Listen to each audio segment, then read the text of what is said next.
Uhuru, welcome to the breakdown, being brought to you by the African National Women's Organization, ANWO, a mass organization under the leadership of the African People's Socialist Party. The breakdown is a monthly news, analysis, and opinion program, as well as a platform for highlighting guests whose issues spotlight the international plight of colonized women fighting colonialism, hosted by the president of Annual, Yejide Ormila. My name is Coco Lewis. I am your MC for today's broadcast. For today's breakdown, we will discuss the impact of inter-country, interracial adoption. We are joined today by Kettia La Pittus, a transracial inter-country adoptee from Haiti to the U.S. with an open field adoption. We will discuss the experiences of inter-country adoptees, specific to Haiti and other African countries, and the connection to the struggles of African families in the U.S. who also experience family separation. Did you miss our last live stream? U.S. two-party system and the 2024 presidential elections on October 20th, where you can still watch the stream on AMWO's Facebook and YouTube channels.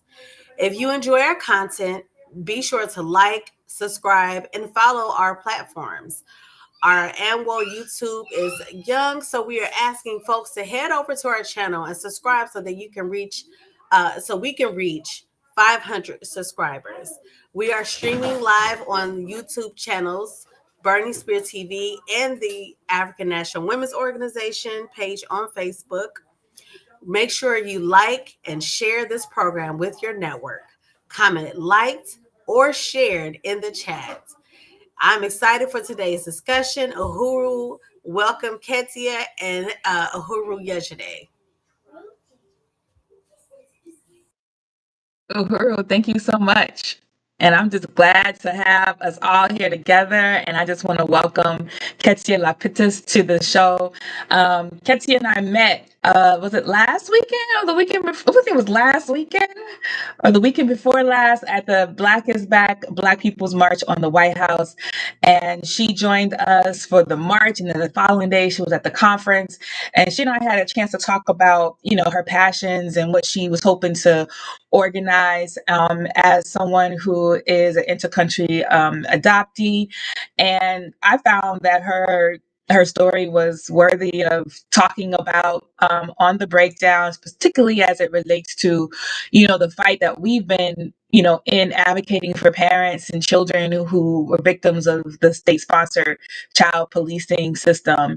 And so I wanted to give Petya a chance to introduce herself, and I wanted to talk. And if you can answer the question, after you've introduced yourself, what does it mean to be in an open field adoption situation? Thank you, Kettia.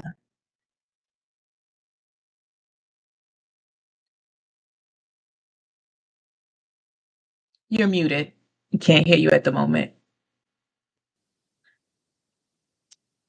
Let me see what's wrong. We can hear you now. Oh, okay. I apologize for that.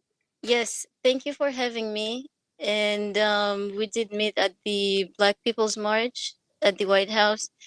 And it was wonderful. I heard about the event on the radio on WPFW from Garland Nixon. And I was like, I have to go to that event because I go to the park, to the Malcolm X Park every Sunday for drumming.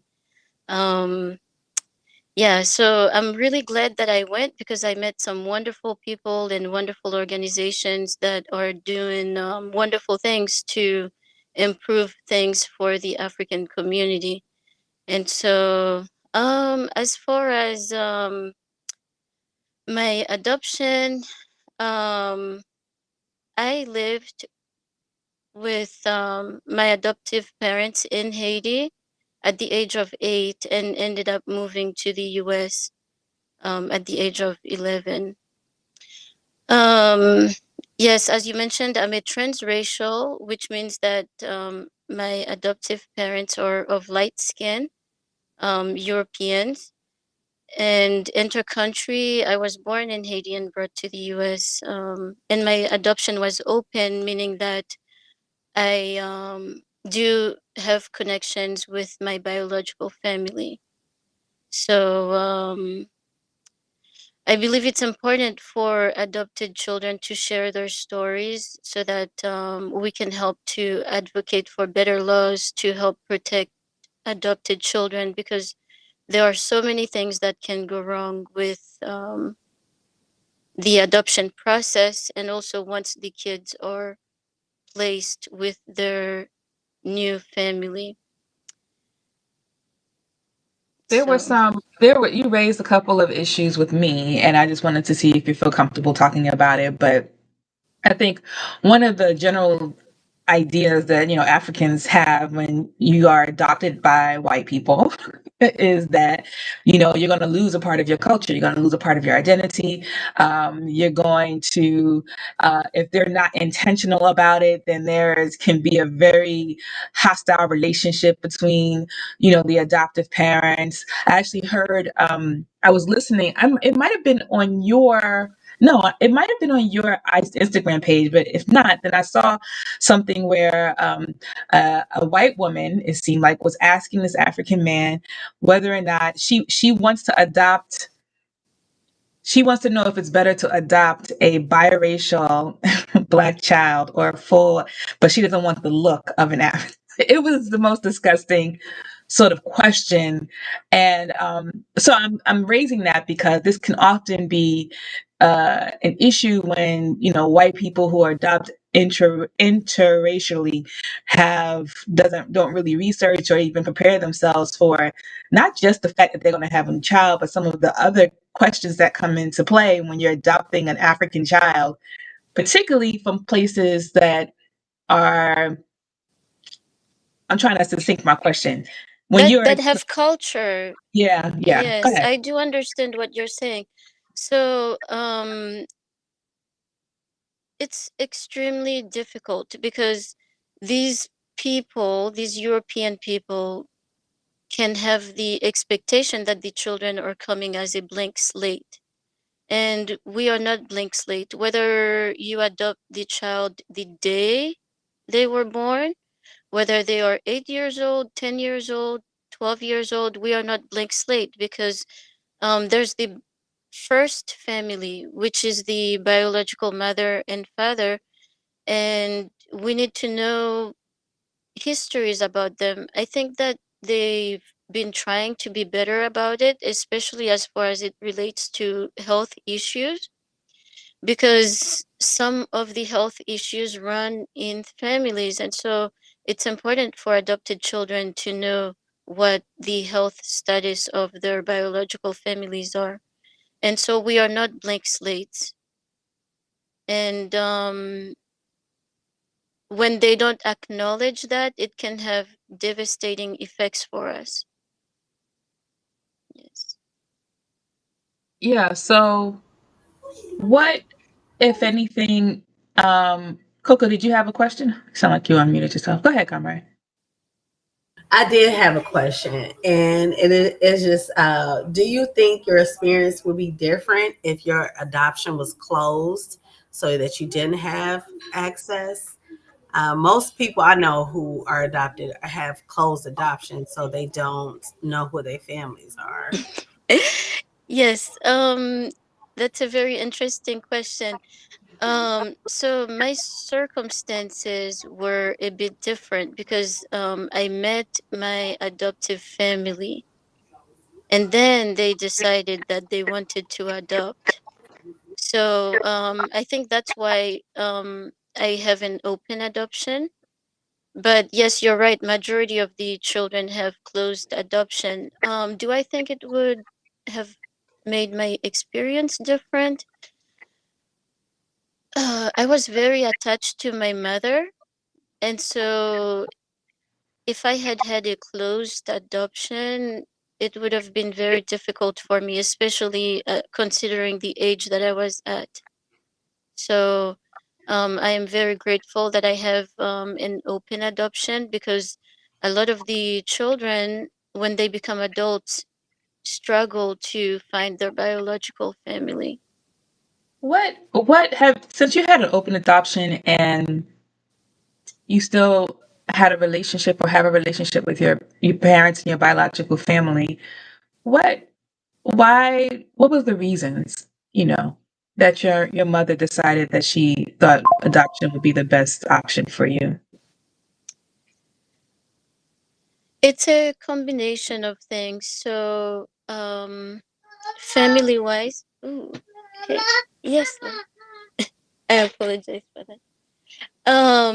So my mother was, as far as I remember, was in a dispute over a house that was inherited, and so other families wanted to have the house instead.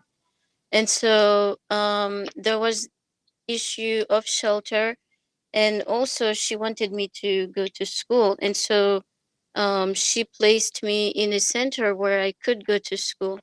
And actually, I remember her going to church, and I believe that there she got convinced of the idea to do adoption. And so I do not support those institutions,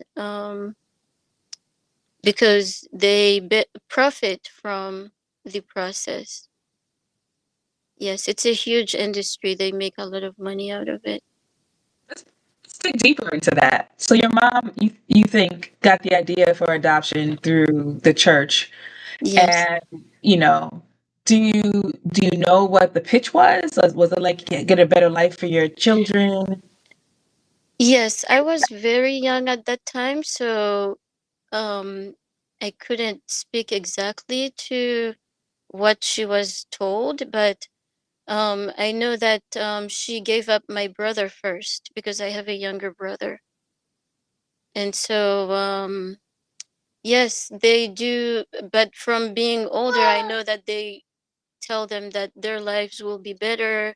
They will be adopted by someone outside the country, and their life will be better. And it's far from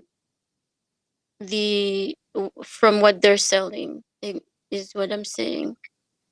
What was that Yes. experience like? You said your brother was adopted out first, and then you were taken from your mom. What was this experience like to see that happening?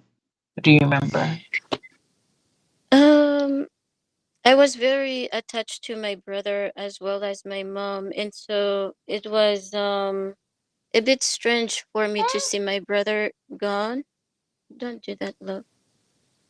I apologize for that. Okay, here it is. Um, I am so sorry. Hold on. Hang on a second. It's fine. This is a women's show. We know that the baby Yes. sometimes happens. All right. So he's tired. Yeah. Um, yes. So my brother ended up going to the center, and then I truly apologize for that. Let me see if I can get him his video on. Hang on. Well, Ketty is working on the young one. I can't wait to hear what she has to say about this. It can be really, really, really painful.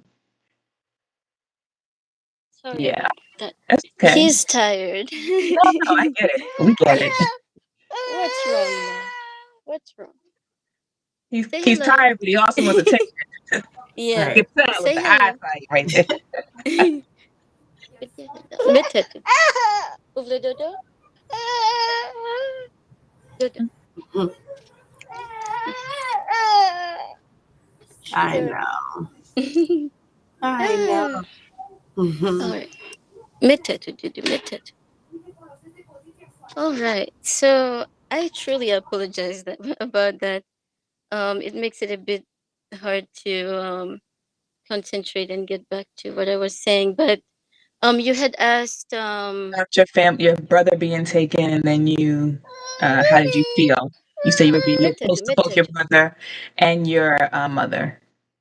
Yes. So I was extremely close to my mother. I was very young at that time. Maybe I was maybe 4 or 5 or so. Yes. Okay. Um, and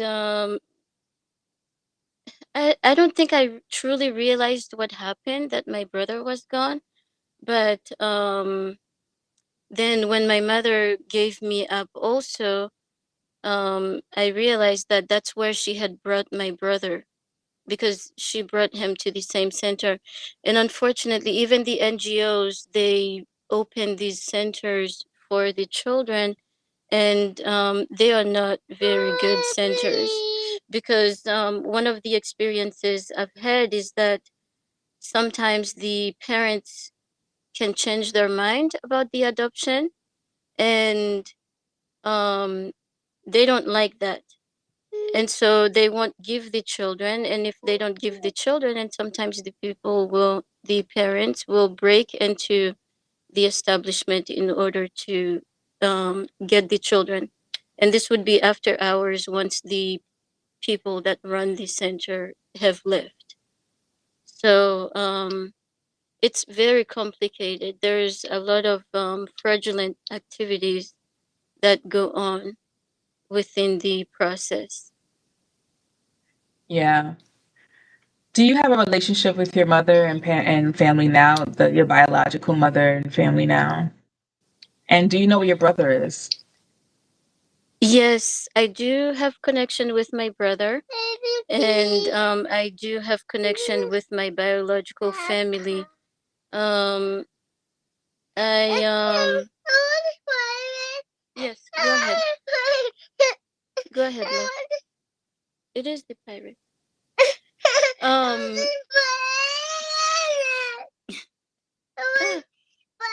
relax, Arvin. I truly apologize for that. Okay, here it is. Here it is. Here. I remember him at the Black is Back. He was so quiet. Yes, He he played was. by himself. He was so he's content. usually he's usually very good. I was hoping we would do three, then I could put him to nap, but he's hold on. Yeah, He must be very tired now. yeah. Okay, hold on. Oh, I am so sorry. Okay. If you want to mute for a second and see if you can work Yes. with him, and then myself and Coco will just talk, and then Okay. yeah, let's do that. I'll come back on. Thank you. Okay. Yeah. So while Ketia is working on the baby, I think that it's what I really want to dig deep into is really looking at this question of like the industry that Ketia was talking about. Um, Here's mine. you know, Here's mine. yeah, here's your back him up. The industry that Ketia was talking about, because during the Haitian earthquake, there were, we all remember. If you haven't remembered, I remember the story of the so-called missionaries who have gone to Haiti to rescue the children and try to take them out without any papers or any sort of documentation, and they were caught by the authorities before they left the country, and I think they all went to court. Eventually they were all let go. Like, there was nothing that happened to these people. The children remained in Haiti as far as I understood it, but this is the so-called illegal way that they have tried to do it. But like, and Haiti has one of the largest per capita NGOs in the world. The small half island of Haiti is where all the NGOs profit from. And so when you look at everything from the church to the NGO to everything is working to coerce parents into giving up their children. I think that could be, it's not and giving up their children as a result of the conditions on the ground. That's the thing, right? Like, you're not in affluence wherever there's affluence and talking, and going to church and somebody's like, give me your child. And I'm like, yeah, sure. You're in the most destitute, maybe poverty stricken sector of Haiti. And the only way that a parent might see to get their children a better way of life and not work on this, deal with these struggles, is to go with white people. and to leave the country. And I think that that's sad. And one of the things that Kettia had said to me, and she could talk about this when she comes back, is like, she's like, the best way to do it is make sure that her mother had the resources to take care of her children. Don't take the children.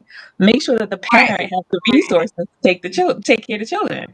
But that's not what happens, right? Mm-hmm. Yeah. And we I see the relationship, right? Go ahead, go ahead, Coco. No, I was saying I agree, Yeah. and I just, I wanted to get some figures, some facts behind what we were discussing. And far as the, post the 2010 hurricane earthquake, between January and April, there were 1,150 children were fast tracked inter country adoptions. And so that is that's an astronomical amount for anywhere. Like, let's understand that's an astronomical amount anywhere. And they were saying that at least 30% of these children still had at least one surviving parent. Mhm. But because these adoptions were so fast tracked, you had 1 to 2,000 children who they said were potentially illegitimate adoptions. So Mhm. that just speaks to the, and this is, I got these facts due to the risk of human trafficking Mhm. due to these adoptions. And we see here in the States, we see exaggerated cases like the two women who drove their foster kids into the River. a cliff or something, onto a river or something Yes. like that. Or the one that is unfortunately passed away due to, or they find the baby in a in these precarious, the bodies or remnants in these precarious situations. We hear about these one-offs, very rare, but we know that if they exist, Yeah. um but even outside of those exaggerated cases, you have cases like Kettia's, and I'm glad that you're back. So we do want to bring you back to the okay. I'm not the only one. No, you're not. Yeah. So, Ketsia, you want to I'm continue saying what you were saying before? Yes, I missed a bit of what you were talking about, but I know that you did ask some questions. Did you want to Yeah, let's talk uh about it. So, we before we go into the questions that I did prep you mhm. with, we were talking about the case of the missionaries that went into Haiti after the avalanche, sorry, not the avalanche, the earthquake, and there was this whole thing on the media about these missionaries, stealing these children out of Haiti. But they Yes, got I caught, and am. nothing eventually happened to these people. But um, and then also, you had said something to me at the at the conference. You was like, if they wanted to give me a better life, they could have just made sure that my mother had the resources that she needed to take care of me and my siblings. And I think that's a real Yes. good point. Yes. I did cover that in my answer, but um it's it's not about helping Mm, Black African people. It's not about that at all. It's about helping themselves. yeah. If you think about it, people don't help other people, or people are more likely to help someone if they're also benefiting from helping that person. Mhm. So, Yeah. So one of the questions that I ask is, in what ways do you believe that colonialism fuels the international adoption, particularly in poor and developing countries? yes, so I did have a few ideas here. And before we can discuss this question, we need to define colonialism. Mhm. Colonialism is the practice of acquiring full or partial political control over another country, occupying it with settlers, and exploiting it economically and or exploiting it economically. Colonialism fuels international adoption because the removal of children from biological parents serves many purposes in helping the colonialists and imperialists to thrive. Removing or adopting the children out of the country allows space for the new settlers. Mm, Also, taking the children away from parents in the colonized country takes away the defenses of the elderly population and makes them more vulnerable, which allows the imperialists to acquire the land more easily. Children are protectors of their parents as much as parents are protectors of children. Things that children are intuitive to that parents would be slow to see or understand never make it to the radar of the parents because the children are taken away. For example, my mother didn't know how to read. If a stranger came with papers and wanted to get into a contract with her regarding her land or work, I could defend her because I knew how to read. As it pertains to exploitation for labor, it is a known fact that there are businessmen from Europe and US that go to the island and establish industrial parks, as they're known in Haiti, also known as factories in here, where they recruit the African people to work for little to no compensation. In cases like this, parents and children in colonized land need each other to prevent each other from being exploited. The women are even more vulnerable. The women and children are the most vulnerable. Um, a woman or a child with no one to look out for them are the ones most likely to get zero compensation for their work. So that connection to be able to look out for each other is important for a family, and not having that experience can be devastating for the first parent and child. I was lucky to be able to go back and spend time with my mother before she died wow. and to be able to establish that bond with her. But not all children get that chance. My mother could have been a source of protection for me too, as you mentioned earlier in talking to me. Had she had been adopted with me, she would have shielded me and prevent some of the atrocities I experienced. But it is not about my mother or myself. It is about the light skinned European men and women. Adoption is presented as something that light skinned Europeans do to save African people and children, but the reality is far from that. Africans do not need saving. Mm, Why did they take our ancestors from Africa to the Caribbean and to South America? It's because our ancestors knew what they were doing. They were skilled agronomists, skilled metalsmiths, and had all kinds of skills. If these people wanted to help, especially in my case, they could have contributed to paying for my education and living expenses while I was in the care of my mother. Not many people will help others without benefiting themselves. These people benefit greatly from the act of separating African children from their biological families.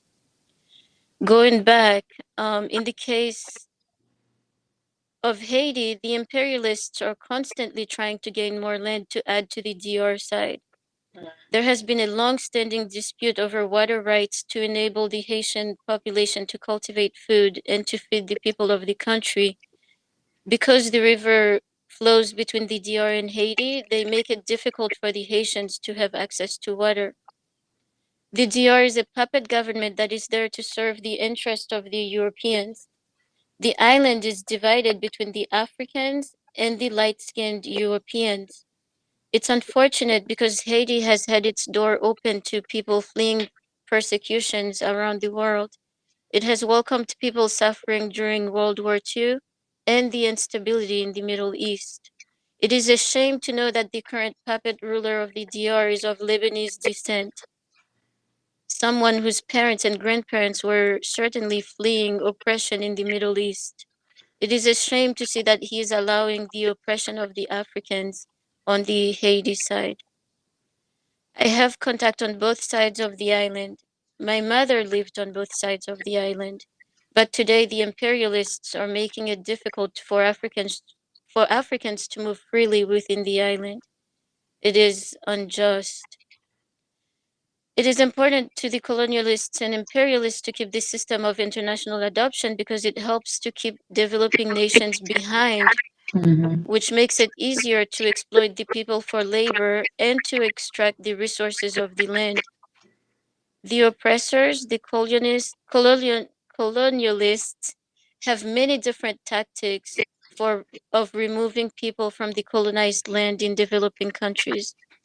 If you look at the Biden program to allow Haitians to relocate to the US, it's been a mass campaign to rid the country of the literate and capable men and women. The Haitian Revolution was not 100% successful. There are still millions of Europeans living in the island. If the revolution had been successful, there would be no more European light skinned people living in the island of Quisqueya, as Haiti was known previously. Before, um, we have to review the definition of colonialism again. Colonialism is the practice of acquiring full or partial political control over another country, occupying it with settlers, and exploiting it economically. If you look at the countries that have banned adoption to the US and Europe, the Europeans have no control over them. Countries like North Korea, Iran, China, and Russia, the imperialists have not been able to infiltrate through their government to control their policies.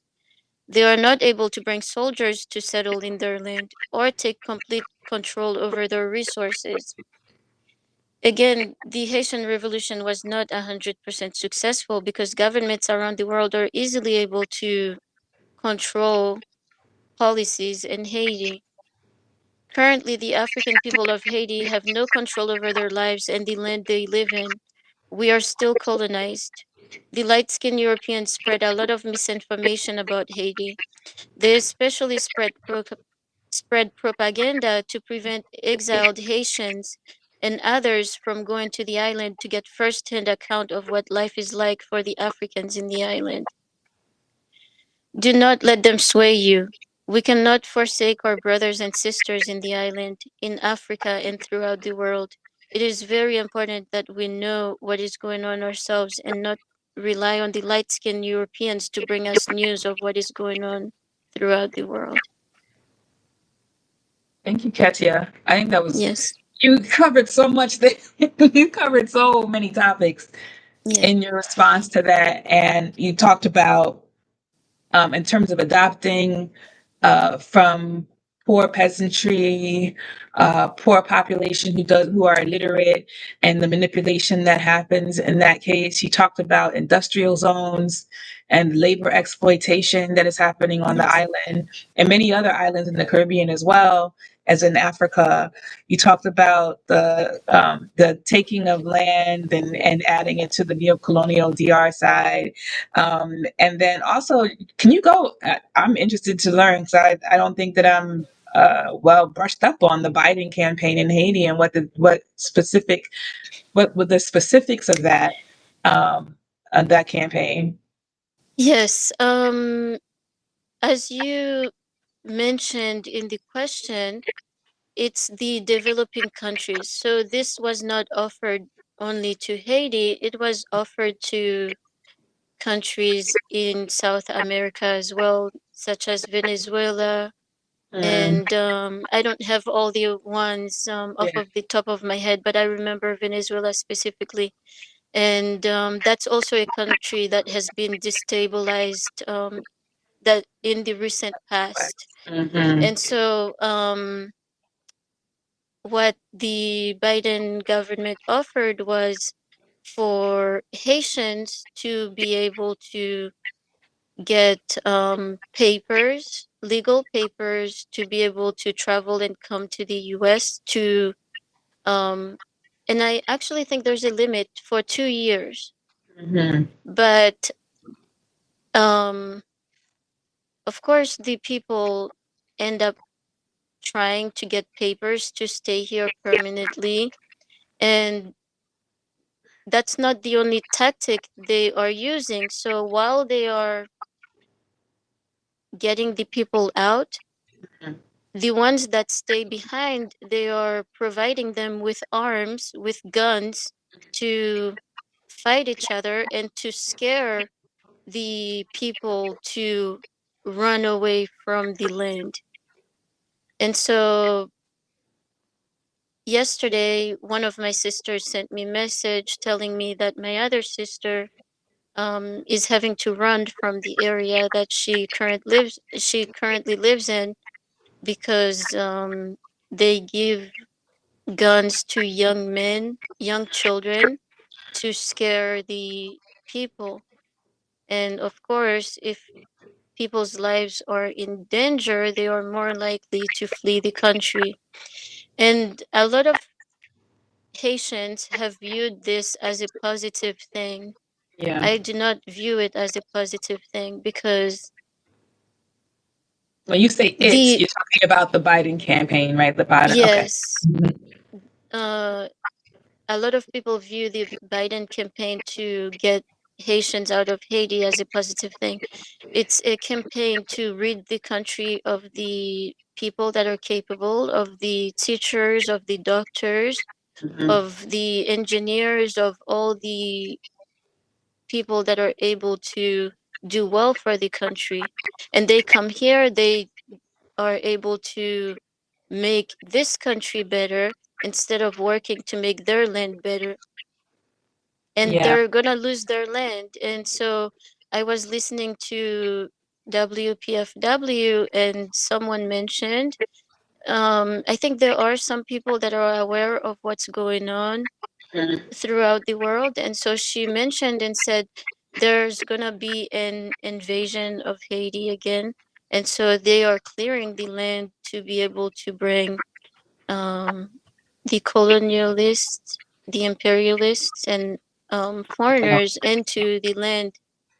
Yes. Yeah, earlier, maybe a few months ago, Kenya united with the United Nations to go in and be peacekeepers in Haiti, and I believe a few months ago that one of the first wave of Kenyan police officers landed in Haiti, working on behalf of the UN. Obviously, we know that this is an imperialist, a neocolonial. Organization. Yeah, like this is not.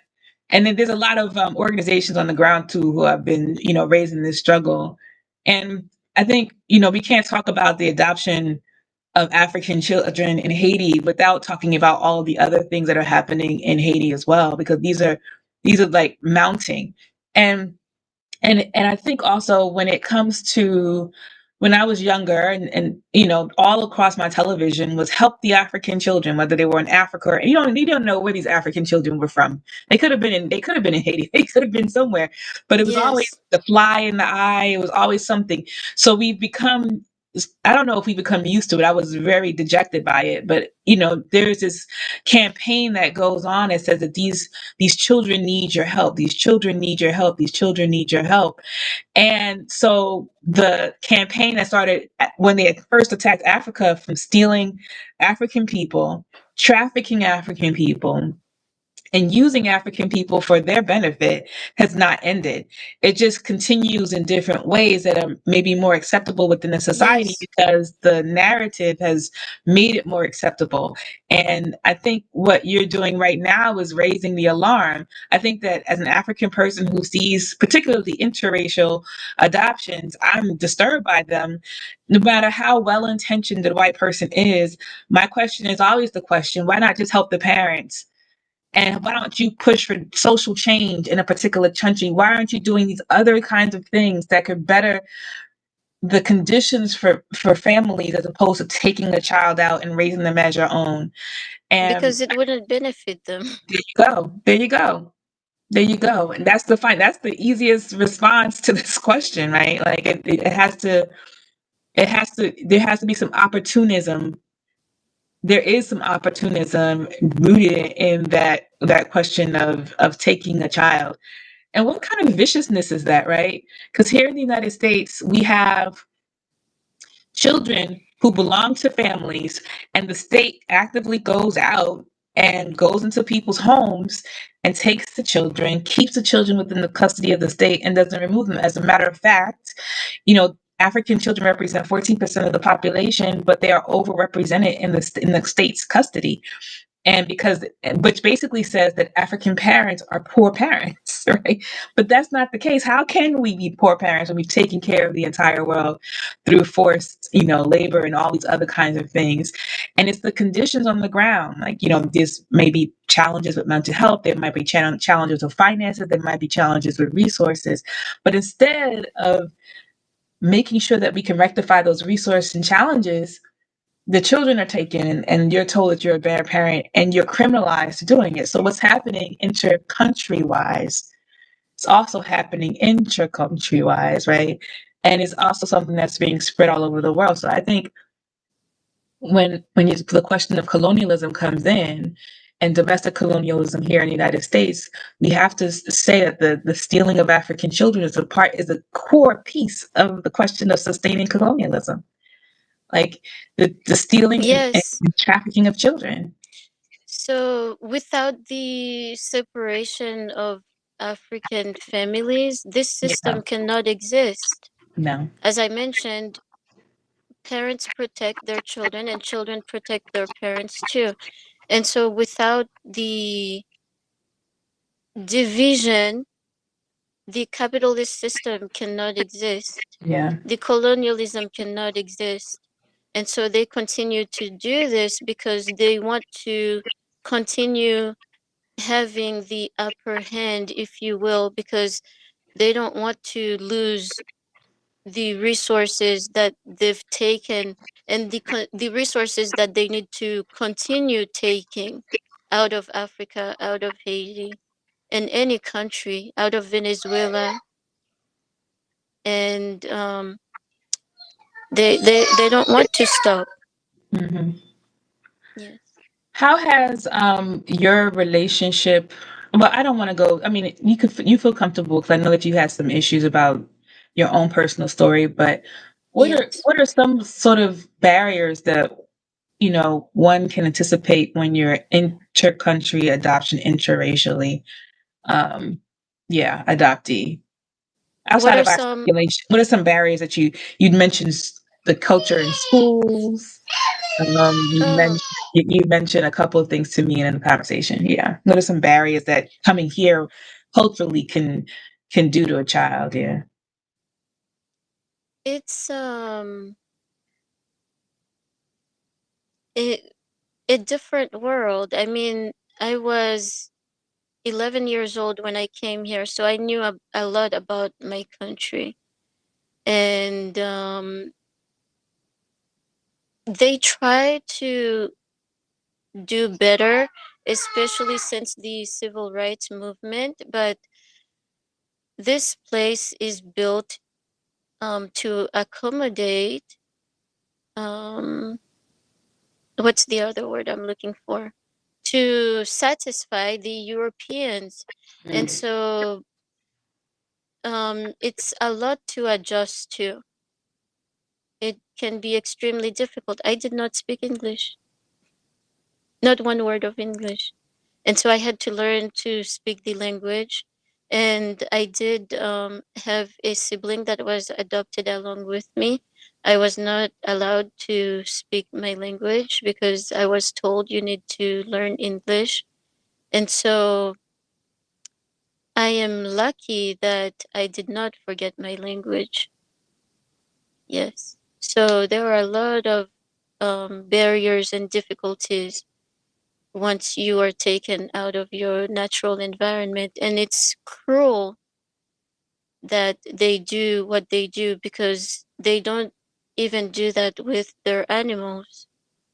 They tell you that the animals do better in their natural environment and they will try to reinstate them back into their natural environment. And so it's insane that they want to continue this practice, this system. Wow. When you just made that correlation between let's be introduced, that blew my mind. I would have never made that correlation. Um, No, it's true. If yeah, you it look is. at these scientists, they tell you Mhm, do not remove the animals from their natural environment. They don't do as well mhm, being taken away from their natural environment. And it's the same for people. For example, I would say that majority of Haitian people are very outspoken and expressive, and I find that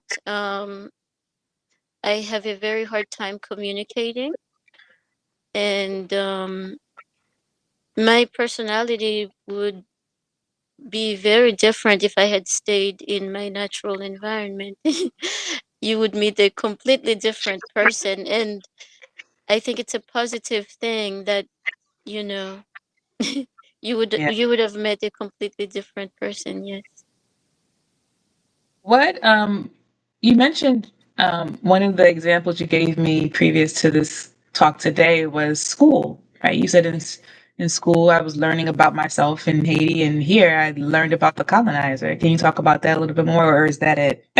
Sure. Yes, I did mention to you, and it's a huge thing for me because children are required to go to school. And in this country, they make it difficult for you to homeschool. Right. And it's a huge problem for the African community because we don't have control, or we don't have too much control over what our children are learning. And I think that it was a disservice to the Africans in this country when they did integration, because what it did was give the colonizers complete control over the education of our children. And it's horrible.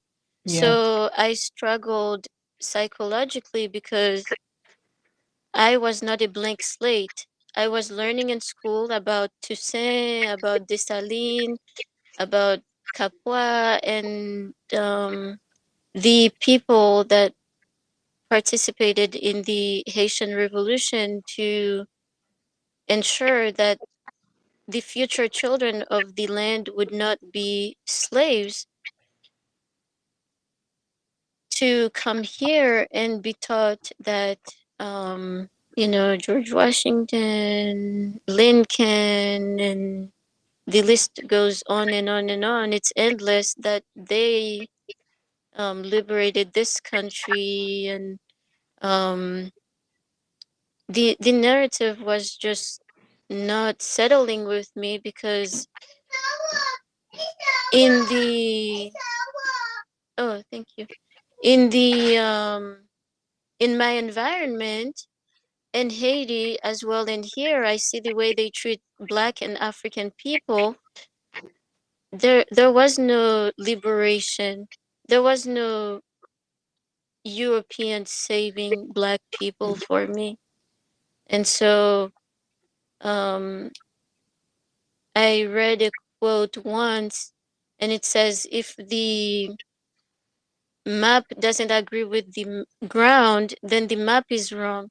Mm, And so my my mental state was the ground, because mm, I already had information in there, and whatever um, they were trying to teach me was the map, and it was not matching the yeah. ground. It Just be was not. confused. Yes, and so it created a lot of confusion for me, and Mhm. um, some children do have well-intentioned adoptive parents, and so they are able to raise those issues with their parents. But for me, I did not feel like I could talk about those things and say, oh, wait, I learned this in Haiti. Why are they telling me Yeah. otherwise or differently? So these are things that I have had to process myself in isolation. Yeah. Yeah. Is it that your parents, the adoptive parents, did not want to talk about these things, or they couldn't talk about it? What do you think?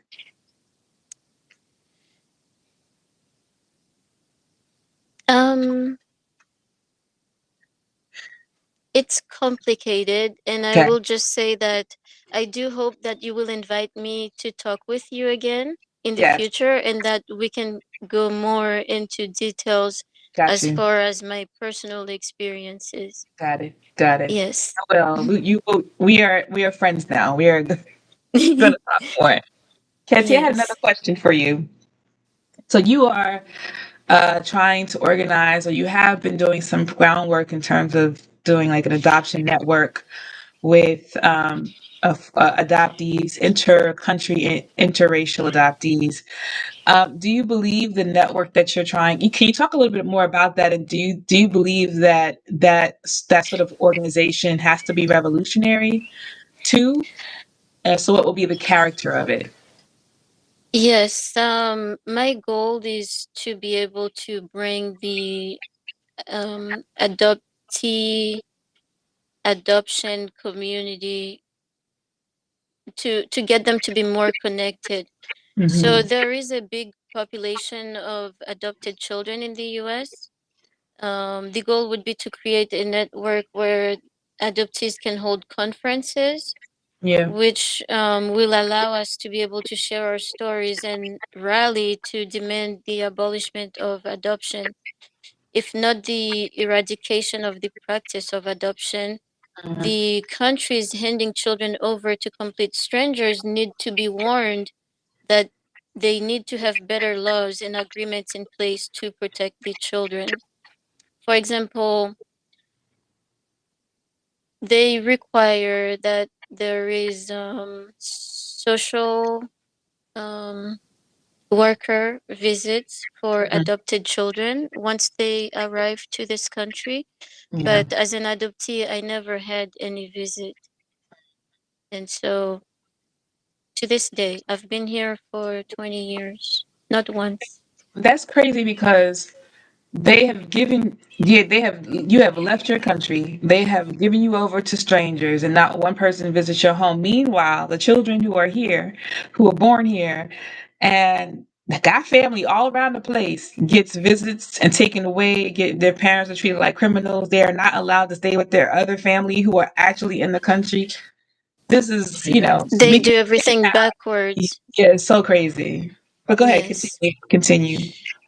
I had the opportunity to listen in on a remote gathering of adoptees sharing their stories in support of abolishment of adoption, and some of these stories are devastating. Mhm. Again, our network will seek to hold conferences and meet with legislators to advocate for better laws for children that have been adopted while seeking the eventual abolishment of adoption. Yes. Yeah.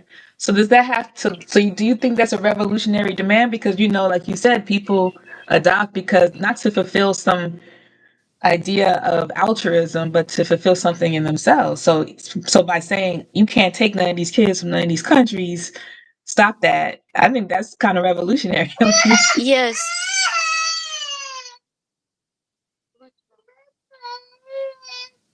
Okay. Yes, it is revolutionary. China just banned adoption, Mm, and I expect that in the next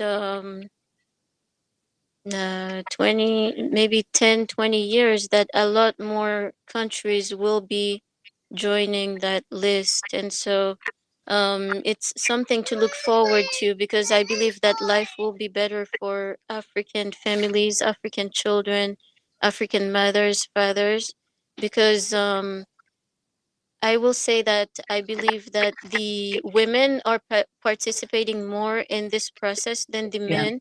Some Hmm. of the men do not know that their children are given away. Like my father did not, even though I had connection, contact with my mother, my father did not know that I was placed for adoption. Mm. I think that's really important too, because I think as the world dynamics change, capitalism is in crisis, realism is in crisis, and the world dynamics are changing. People are fighting back and exerting self determination. So I think with China, who is one of the world power. They just like shut it down. There's no reason for any of this. We can handle our children and our families. And I think more countries who are stepping into their own self determination have to make those sort of decisions as well. Because, why would you give your child to the enemy, or why would you allow your child to be adopted into an enemy state? And, and I think that's really, really, really important too. If you look at the colonialists, Hmm. they are very hypocritical because when the war started in Ukraine, apparently Russia started taking children away from Ukraine and bringing them to Russian territory. And they were very critical of that. And so, why do they do the same thing? Because When they do it, it's okay. But if other people do it, it's not okay. what's good for the goose is not good for the gander. And I mean, it's like the chickens come home to roost, right? Like, I think I'm doing it backward. I'm doing a lot of chicken bird sort of references, but the idea is that the imperialists can go around the world, colonial, and be domineering because they're asserting themselves as a world power, and they think that nobody's challenging them. But now, more and more people are challenging them. I think the U.S. election outcome has been a challenge to the U.S. hegemony in the world, and not only that, in the United States. And so, I think that we're seeing a lot more challenges to that, and the hypocrisy is more and more being more and more exposed around the world. I'm going to ask you this last question, and then we're going to go into an announcement, and then we're going to allow people who have been watching to ask questions. And you can start putting your questions and stuff in the chat. So far, we don't have any. And so I'm just thinking that everybody's looking intensely and moving intensely, and they're like, yes, this is really exhilarating and thrilling to hear. Um, so what do you believe? I mean, I think you kind of already said this, right? Like you already said what the solution could be: abolishment of adoption. Um, and but in a more perfect world, and when I say perfect, a world without imperialism, oppressors and oppressed, and no colonialism, what would be the solution for this? And I think you answered it already, but you want to talk about that? Yes.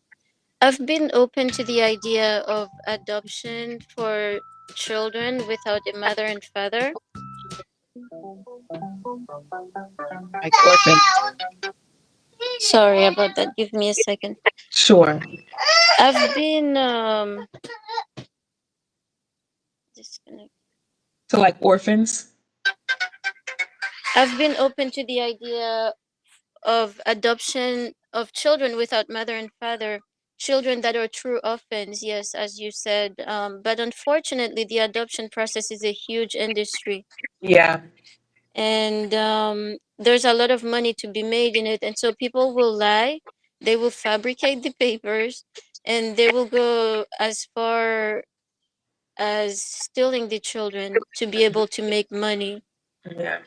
If adoption of orphans is done, it should be done within the country, within culture, and not internationally. This will limit the number of fraudulent removal of children from their biological family. In a just world, there would be no adoption because giving the okay for adoption to adopt our orphans opens the door for dishonest people to fabricate paperwork and continue this current state of adoption, which is flawed beyond imagination. Yeah. If you talk to adopted children, or if you talk to 100 adopted children, especially those with international adoption, you will find that a huge percentage of them have some form of fraud in the processing of their paperwork. Mhm. From the exposure I've had to adopted children, the message I'm getting is that we don't want adoption. It should be abolished to prevent fraud. Yes. Yeah. Perfect world, But no adoption. yeah, unfortunately, currently we do not have a perfect world or society. And so, as evidenced by the splitting up of Korea into North and South Korea, the splitting of the island of Quisqueya into Haiti and the Dominican Republic, it is extremely difficult to get rid of the oppressors, the colonialists, and the imperialists. We need to work to strengthen the African community and support each other. We need to get rid of the factors that make handing over African children appealing to African parents. The more we educate ourselves and others, the more we can cultivate to feed our, I'm sorry, the more we can educate ourselves and others, the more we can cultivate to feed ourselves, the better we can shelter ourselves, the more we can improve ourselves, the less we'll need to hand over our children to complete strangers. Yes, thank you so much. I really appreciate that. And I also appreciate that the $3 donation that we just got from Unemployed Scholar. Keep them coming. You can donate that way on Marine Spirit Newspaper News, or you can just go to our QR code that's on our screen right now. But Kettia, we're going to take a pause just a minute, and then we're going to go let Comrade Coco go into the announcements. And we're going to come on back and do some questions and answers.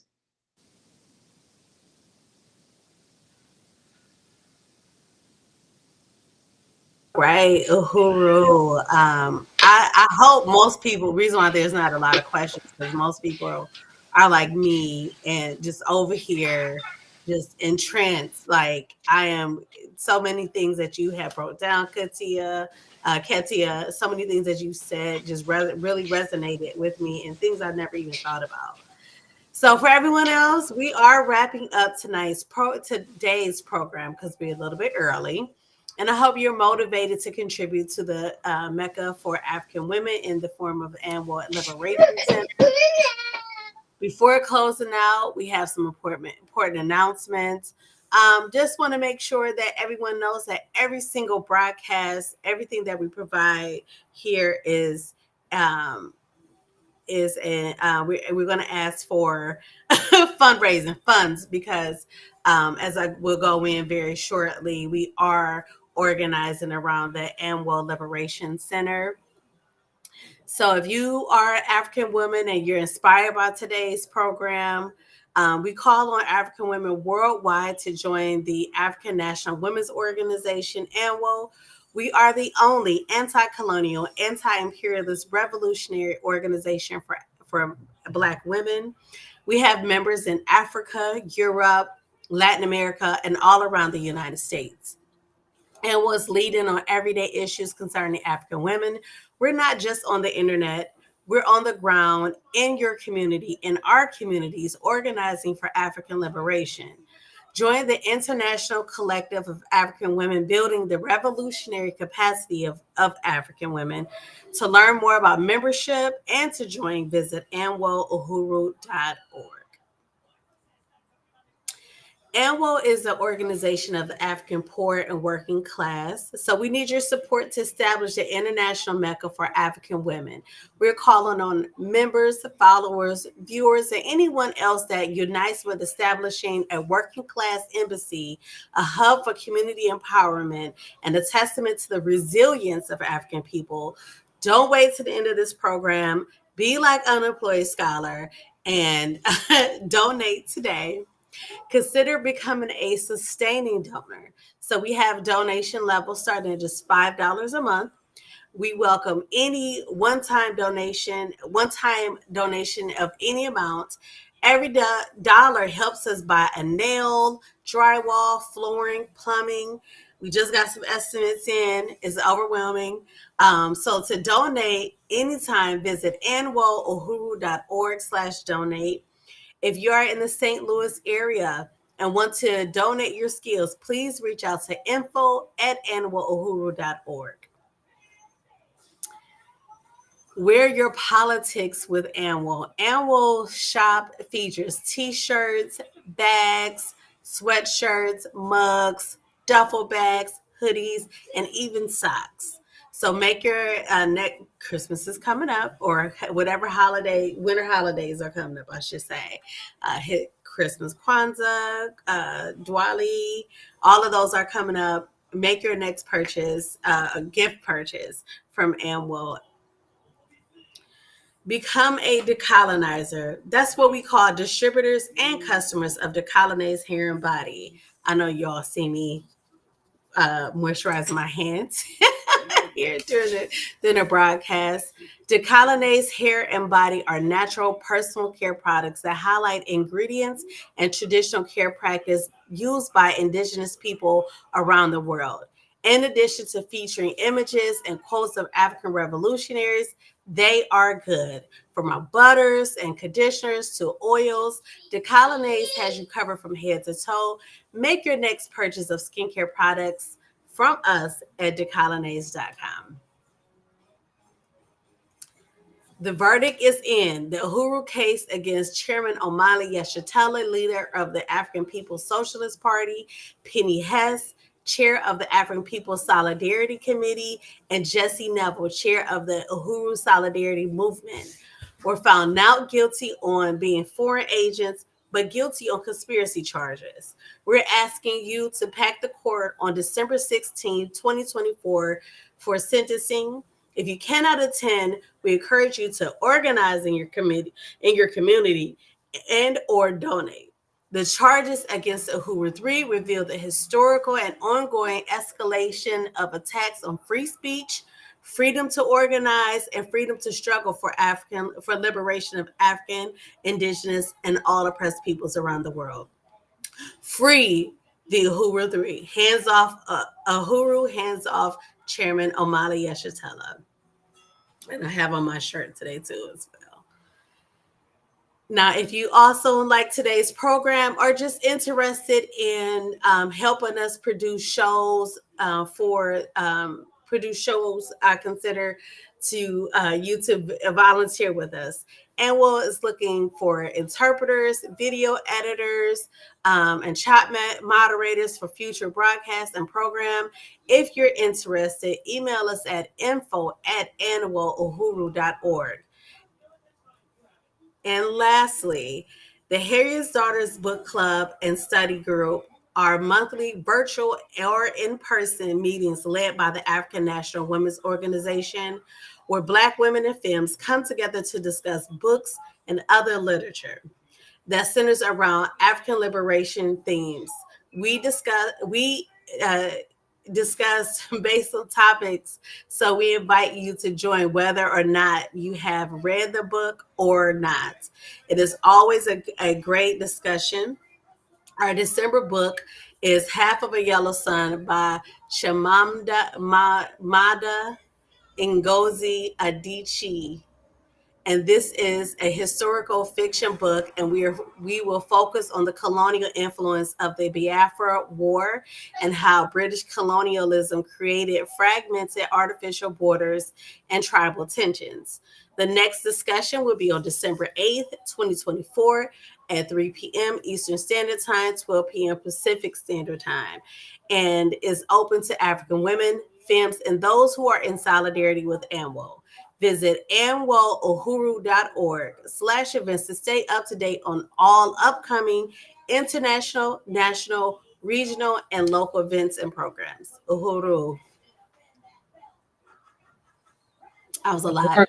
That was a lot. Chimimanda In my mind, Ngozi.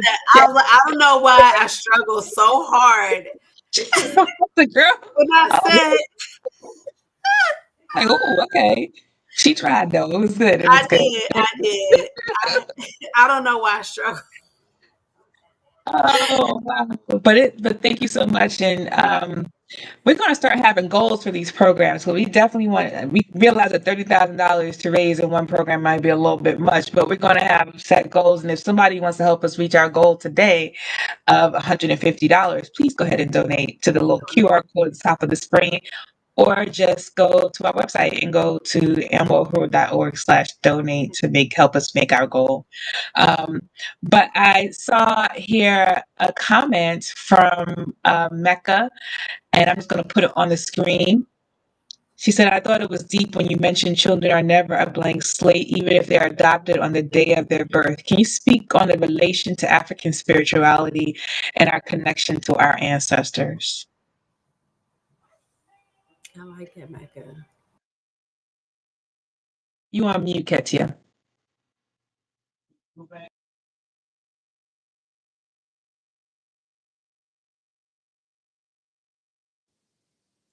I must be muted on your side then. We can But I hear you can't now. hear you. Oh, okay. Now I can hear everyone too. All right. Yes. So to answer that question, as for me, I am very spiritual, and that is one thing that people are not very well aware of in regards to Haiti is that we practice African spirituality. We do practice Voodooism in Haiti, and it is deeply rooted in my family. Professor Dudu. It's deeply rooted in my family, especially from my father's side, and so I grew up with my dad doing ceremonies and things. And when I was placed with my adoptive family, I didn't get to participate in those ceremonies anymore. And so it does.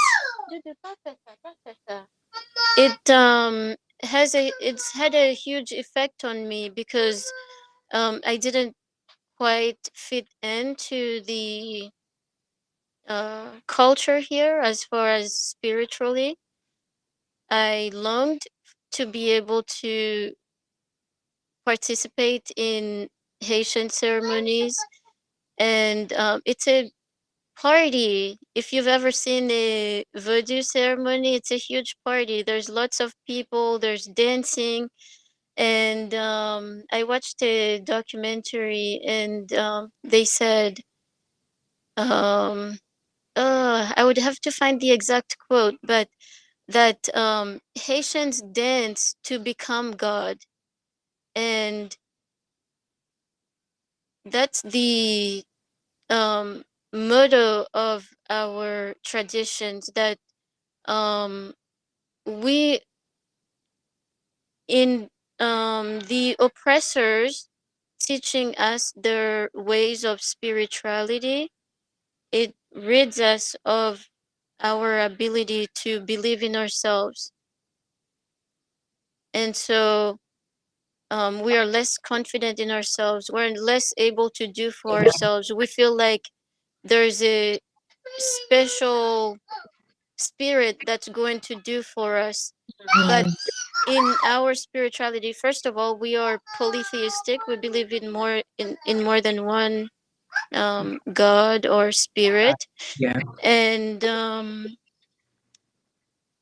so in believing that we can become these gods and spirits, we also believe in ourselves to be able Mhm. to do for ourselves. And so having been taken away from my culture, um, I've lost part of that. Of course, because I was old, I retain some of the culture, but at the same time, I've lost a lot of it. And so you can imagine what the effect would be for a baby that was adopted on day one, where they didn't have any of that culture, where they didn't experience any of that culture. Then they would have to be relying on the spiritual culture of the oppressor, which puts them at a huge disadvantage. Yeah. I Yes. think I think also when we talk about the question of colonialism and its impact on us, that it's not just that you were taking out of participating in this; it's a demonizing of this culture, a demonizing Yes, you can religion. say that again. Yeah. Yes, that is a very um, strong statement that not only they don't allow you to participate in it, they also demonizing it. Hmm. They demonize it and say that it's bad, and they don't know what they're doing. Actually, they don't give people, black people, credit for anything that they do. And No. if you look at the same time, they practice and do the things that we do. If Hmm. you go on YouTube, you will see white people singing voodoo songs, dancing to voodoo songs, Yes. and they again, some of them are well meaning, well-meaning, you'll see their kids in school singing to voodoo songs. Actually, I remember this song yesterday or the day before yesterday, and I searched it online, and the first thing that popped up was an all-white children's group in school singing the song. And so, while they are telling us this is bad for you, again, it's the hypocrisy, appreciate and like what we do. But this, I I have, think, I was studying it before, coming into the party, and just seeing the ways in which the colonizer adopts and takes the African gods and goddesses and uses it for themselves. So, for example, in Brazil, they made them into saints so that the African population would then become Catholics. And mm-hmm, so they'll take the same characteristics and say this is Saint somebody now. And so yes, it's a very, and then at the same time tells you that if you practice your own religion, if you practice your own traditions, then you're a savage. You're not going to get into wherever it is.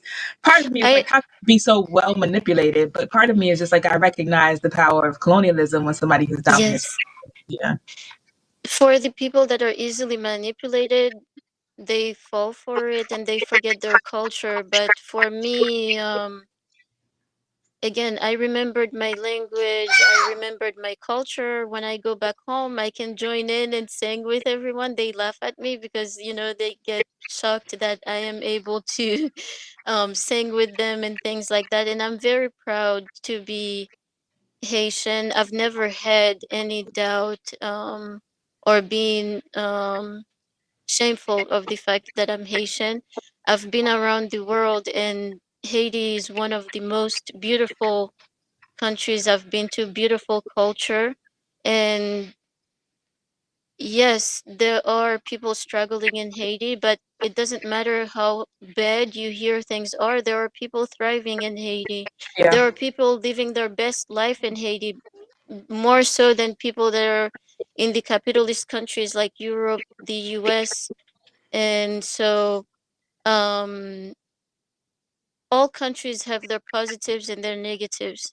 The Hmm. people that are rich are living wonderfully, the people that are working, and the people that are poor are struggling. And that goes for every country. And Hmm. so when they try to scare you and say, oh, don't go to Haiti, there's a warning, don't go to Haiti, um, they're trying to instill fear on you. And if the fear is the fear of death, Hmm. everybody is gonna die. Yeah. We're all gonna die. And so the question is, where do you accept dying? You know? And if you don't go to Haiti, it just means maybe you were not born to die in Haiti. That's the only conclusion you can draw from not traveling and seeing the world. Yeah. Thank you. And thank you again, Unemployed Scholar. You donated $5 more. We appreciate that. Um, and I think that this has been a really great, great talk and a great show. Um, as Kettia wrangles her young one. I think that it's been a really great show so far, and really want to thank Kettia. And I think this question of adoption, I wanted to have, we didn't have enough time, but I wanted to make more correlation with the CPS system. But what we know, stuff that we have already known. What we know is that the trafficking of African children is the foundation of colonial capitalism. That's what we know. And so it didn't stop. It continues. It in many different ways. And I've been wanting to for a very long time talk about the question of international adoptions and how this relates to the internal question of child policing, and and that this is all part of the same system, because even when we've done actions and advocacies for people overseas, like in Europe, we've done work in Sweden, we've done work in London, we do work here in the US in terms of advocacy in the past. we recognize the similarities, and we know that the destabilizing of African families is a key piece to the destabilizing of African families by taking care of children is a key cornerstone to capitalism, right? Like the cornerstone to colonialism. And what that does is it breaks down the entire community. Right. When you take a child, it's not just impacting that particular person. Like everybody's now like in a mad dash to figure out where this child belongs, because a child is not just a thing, it's the future. Like you were saying earlier, Kettia, like it's about building up the protection of a community and to have some people there to hold everything together, and also some people to impart specific knowledge into so that they can continue this culture over and over. And even though culture changes, right, it doesn't stay static. But if you don't have the future generations who are intrinsically wed to this particular place or to particular idea or this particular network of people, then you do have a breakdown in the fabric of that society. So it's really important, this question of kidnapping of African children, and then in the US, the criminalization of African parents, right? And then internationally, it's really creating vulnerable parents and vulnerable community through a host of other things, militarism, labor exploitation, all the kinds of things that we've talked about so far in this program. Coco, anything before we close out? Got about 8 minutes left. Um, I didn't. I mean, it was a lot of great points made. One of the points I want to go back to is you mentioned about the taking the children away from Haiti, that it impacts the elders, so that they're not able to like, can you just speak more on that, like the impact, because we often overlook our seniors, and how that impacts our seniors or the elders of our cultures. Yes, elders are a huge part of Haitian culture and society, and so I grew up seeing that. And again, by the time I went back and saw my mother, at what age are people considered elderly? 60, 65? Yeah, by the time Is I that a went. real question? Because I'm just like, I thought it was just like a facetious. But yeah, I think Yeah, a around bit of a 60 years question. old. So, I think 60. yeah, around the time I went to visit my mother, she was much older, and so she needed her children to care for her, to help her, to guide her. And so I really appreciate the fact that I was able to go back and spend time with her. I had a friend, and she would always tell me, "You have a hole in your heart." And I could feel it. I had this pain in my chest. And after going and spending time with my mother, the pain and the hurt was gone. And this was reality for me. And people don't tell me that anymore. So those connections, to be able to be in your natural environment, to be able to see your family, are very important. And when I wanted to go back and see my mother, because actually the agreement was that, since I have an open adoption, the agreement was that um, I would be sent back during vacations from school to see my mother, and I was never sent back. And so at some point, I became very bitter, very angry, and I wanted to go back to my mother, to Haiti. And I will never regret that I went back. I had a wonderful time. I got to see my mom, spend time with her, my sisters, my cousins, my aunts, my uncle, my mom's old friends. You know how it is in African culture. You make food for the day and you send to your neighbors. And I was tiny little baby, and my mom would give me the food to go bring to the neighbor. And so when I went back, I walked up to the mountains and went to visit those people, and it was absolutely beautiful. So I felt warm just listening to you talk about that because that must have felt so beautiful, right? To be taken out of that in this cold environment and then to be go back and then you're welcomed by this whole community um, that that filled that hole. I mean, it must feel like an African just going back home to Africa. It must feel yes, like this like you're home now. Like this is what it feels like. So yeah. the problem for me is that the as you mentioned earlier, they spread a lot of propaganda and demonizing of the island and the people that live there. And so I could have forgotten those warm feelings and what life was like, but I didn't. And when I went back and experienced it, it was a positive experience for me. And so um, I am so happy that I didn't listen to their negativity, that I didn't let them instill fear in me. The few days before I went to Haiti, a well meaning, light skinned European lady, a friend, she meant well because that's what she knows. And so she was telling me, look at the news, they're killing people in Haiti, please don't go, and stuff like that. And so I could have internalized those fears, but I said, you know what? Again, the map was not matching with the ground. And so I'm thinking, okay, go by your experiences and what you know. And I'm so glad that I did. Otherwise, my mother has passed away.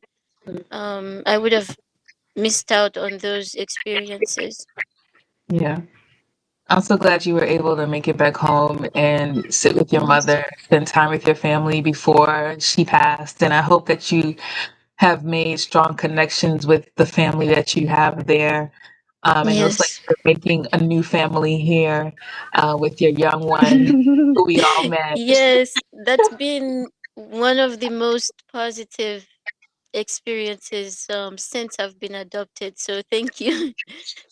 Yeah. So thank you so much, Kettia. We're going to ask you to hold on while we close out the program, but I just want to thank Kettia La Pittus for being with us today. I don't know what I expected really. I was hard hitting, impact the breakdown, but we got was a really deep heartfelt, but also good analysis around the conditions of what's happening to African people in Haiti, outside of just the adoption question, but all of the other competing factors on the ground that really impacts how African people in Haiti experience life and decisions that they make, including one that leads to adoption. And so I just want to appreciate you for the courage to tell part of your story, and also to share, what you're trying to build as a result of of your experiences. So I want to thank also everyone for making donations during this program. We will collect, and then we also want to appreciate everybody for holding in there and having questions. And if you didn't have any questions, just enjoying the show, make sure that you like and you share, and you like our channel and we'll on Facebook on YouTube. We're trying to get to that 500, and to continue to support the African National Women's Organization in the best way possible through membership, through donations, and through just sharing our programs. Thank you so much. And we would love to see you back for next month's The Breakdown, where we will have a different topic. So thank y'all and have a good day.